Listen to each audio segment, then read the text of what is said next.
اعوذ باللہ من الشیطان الرجیم بسم اللہ الرحمن الرحیم اللہم صلی علی محمد و آل محمد۔ میرے تمام سننے اور دیکھنے والے مومنین اور مومنات کو میری طرف سے میرے چینل ناطق قرآن کی جانب سے السلام علیکم۔ ایک شادی شدہ جوڑا بنی اسرائیل کا، بہت عبادت گزار، بہت پرہیزگار اور خدا کے نام پر خرچ کرنے والا، زیادہ سے زیادہ چیریٹی کرنے والا، اور اتنا خرچ کرتا رہا وہ شخص پروردگار کی بارگاہ میں۔ کیوں خرچ کرنے کا کیا فائدہ ہے؟ بہت سارے ایسے احکامات ہیں جو بنی اسرائیل کے حوالے سے درست تھے، مگر جناب سرور کائنات کی شریعت کے مطابق ان پہ پابندی لگائی گئی۔ جس طریقے سے رہبانیت جو ہے وہ بنی اسرائیل کے زمانے میں جائز تھی، مگر جناب سرور کائنات کے دور میں اس کو حرام قرار دیا گیا۔ اور بھی بہت سارے معاملات، جس طریقے سے نمازیں ان پہ 50 فرض تھیں، ہم پہ اس امت پر آ کر جناب سرور کائنات کی امت پر وہ 5 فرض کی گئی۔ یہ ڈیفرنس معاملات میں پائے جاتے ہیں۔ راہ خدا میں خرچ کرنا، راہ خدا میں جو خرچ کرتا ہے پروردگار اس کو اس دنیا میں 70 گناہ سے لے کے 700 گناہ تک واپس کرتا ہے۔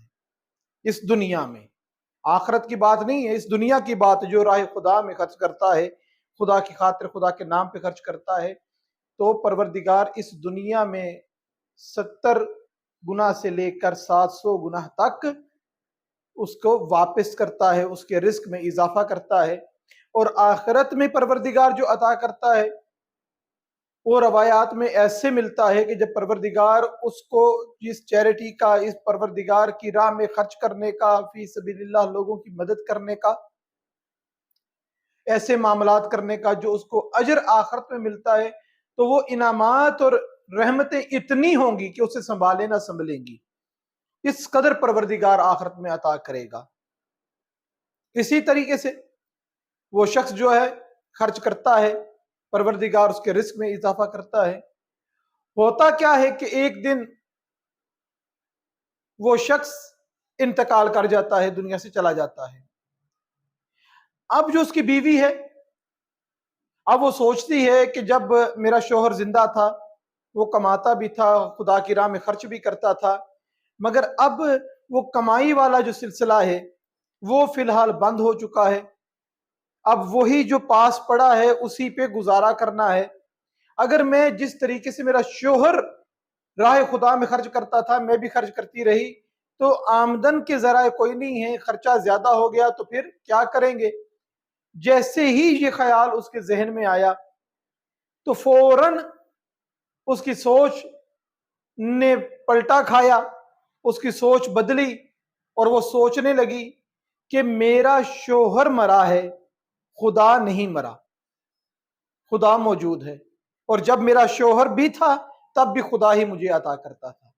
یہ سوچ بظاہر تو سننے میں ایسے لگتا ہے کہ ایک کسی عارف قسم کے خاتون کی، عارفہ قسم کی خاتون کی یہ سوچ ہے کہ اب اتنا توکل خدا کی ذات پر کہ اپنے شوہر کی موت کے بعد بھی راہ خدا میں خرچ کرنے کے لیے اس کی ذہن میں یہ سوچ آئی کہ مجھے دینے والی تو خدا کی ذات تھی، بے شک وسیلہ میرا شوہر بنتا تھا، مگر در حقیقت جو مجھے عطا کرتی تھی وہ تو خدا کی ذات تھی، تو میں ویسے ہی چیریٹی کروں گی، ویسے ہی راہ خدا میں دوں گی جیسے میرا شوہر کیا کرتا تھا۔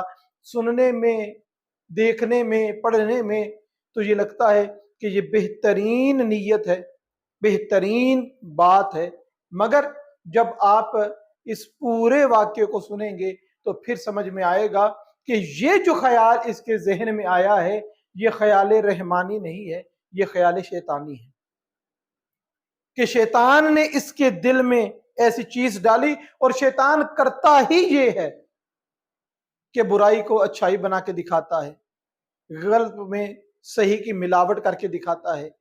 وہ آپ کا حق بنا کے بتاتا ہے کہ آپ جو کام کر رہے ہیں آپ کا حق ہے، آپ کو کرنا چاہیے، لینا چاہیے، چھیننا چاہیے۔ وہ کبھی برائی کو برائی نہیں بتاتا۔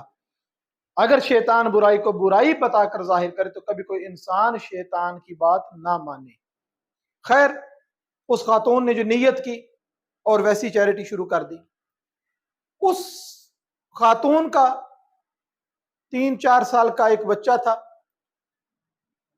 اور وہ خاتون چیریٹی کرتی رہی، اسی طریقے سے راہ خدا میں خرچ کرتی رہی. تو کیا ہوا کہ ایک روز اس نے رات کو جب سوئی تو عالم خواب میں اپنے آپ کو ایسے مقام پہ پایا جہاں پر اس کے ایک طرف جنت ہے، ایک طرف جہنم ہے. جنت کی طرف نگاہ کرتی ہے تو کیا دیکھتی ہے؟ جو تمام نعمتیں کا ذکر اور تذکرہ نبی سے سنا تھا وہ تمام سامنے نظر آ رہی ہیں، اور ان تمام نعمتوں میں ایک بہت بڑا محل نظر آ رہا ہے. تو اس نے پوچھا کہ یہ محل کس کا ہے؟ تو اس خاتون کو بتایا گیا کہ یہ تیرے شوہر کا ہے، اور اس کو یہ جو محل عطا ہوا ہے یہ فقط اس کے راہ خدا میں خرچ کرنے پہ پروردگار نے عطا کیا ہے. دل مطمئن ہوا، جنت دیکھ کے بھی خوش تھی، محل دیکھ کے اور تسلی ہوئی کہ خدا عادل ہے، خدا رحیم و کریم ہے. اگر خدا میرے شوہر کو چیریٹی کرنے پر، راہ خدا میں خرچ کرنے پر اتنا محل عطا کرے گا تو یقیناً میرا بھی ایسا ہی مقام ہوگا، ایسی جگہ پروردگار مجھے بھی عطا کرے گا. یہ سوچ کر جب اس نے نظر جہنم کی طرف کی، جہنم کی ہولناکیاں ہیں، آگ کے شعلے ہیں، کہیں دھوئیں کے بادل ہیں، کہیں گپ اندھیرا ہے. یہ تمام چیخ و پکار اور آہ و بکا کے درمیان کیا دیکھتی ہے کہ ایک آگ کا کنواں ہے جو پورا آگ سے بھرا ہوا ہے، اور اس کے اندر مرد اور خواتین الٹے لٹکائے ہوئے ہیں، جیسے آپ دیکھتے ہیں مارکیٹ میں گوشت کی دکانوں پر انہوں نے بکرے اور جانوروں کو ذبح کر کے جب لٹکایا ہوتا ہے الٹا، اس طریقے سے انہوں نے لٹکایا ہوا ہے. اب جب اس کی نظر ان پر پڑی جو جہنم میں الٹے لٹکے ہوئے ہیں، تو جس ترتیب سے وہ لٹکے ہوئے تھے ایک جگہ اس کو خالی نظر آئی، بیچ میں گیپ نظر آیا. تو اس نے بہت پریشان ہو کے پوچھا کیا وجہ ہے کہ سارے تو ترتیب سے لٹکے ہیں جہنم کی آگ میں، مگر یہ جگہ خالی کیوں ہے، یہ جگہ پر کیوں نہیں ہے؟ تو بتانے والے نے اس کو بتایا کہ یہ جس کی جگہ ہے وہ ابھی تک آیا نہیں ہے. تو اس خاتون نے پوچھا کہ وہ کون ہے کہ جس کے لیے یہ مقام خالی پڑا ہے کہ جب وہ دنیا کو چھوڑے گا، انتقال اس کا ہوگا تو اس کو جہاں پہ لٹکایا جائے گا. تو اس کو بتایا گیا کہ وہ کوئی اور نہیں، تو ہے. وہ کانپ گئی، پریشان ہو گئی اور پوچھا اس نے کہ کیوں، مجھے یہ سزا کیوں ملے گی؟ کہا تو جو چیریٹی کرتی ہے نا، تو جو راہ خدا میں خرچ کرتی ہے، یہ اس کی سزا تجھے ملے گی. یہ سننا تھا کہ اس کی آنکھ کھل گئی. یقیناً اگر آنکھ لگی رہتی تو وہ پوچھتی کہ وہ بھی چیریٹی کرتا تھا، وہ بھی راہ خدا میں خرچ کرتا تھا، میں بھی کرتی ہوں، اس کا محل اور میرے لیے جہنم. مگر آنکھ کھل گئی اس کی. اب جیسے ہی آنکھ کھلی وہ اپنے نبی کے پاس گئی، نبی سے جا کے پوچھنے لگی کہ اے اللہ کے نبی، میں نے خواب ایک دیکھی ہے اور جس کا مجھے یقین ہے کہ مجھے شیطان کی طرف سے یہ خواب کا نظارہ نظر آیا ہے کہ میں جو راہ خدا میں خرچ کرتی ہوں اس سے رک جاؤں، اس سے منع ہو جاؤں. تو اللہ کے نبی ارشاد فرماتے ہیں اس خاتون سے کہ یہ خواب کوئی شیطانی خیال نہیں ہے، یہ خدا نے تجھے تیرے عمل پہ جو جزا ہے اس کا اشارہ کیا.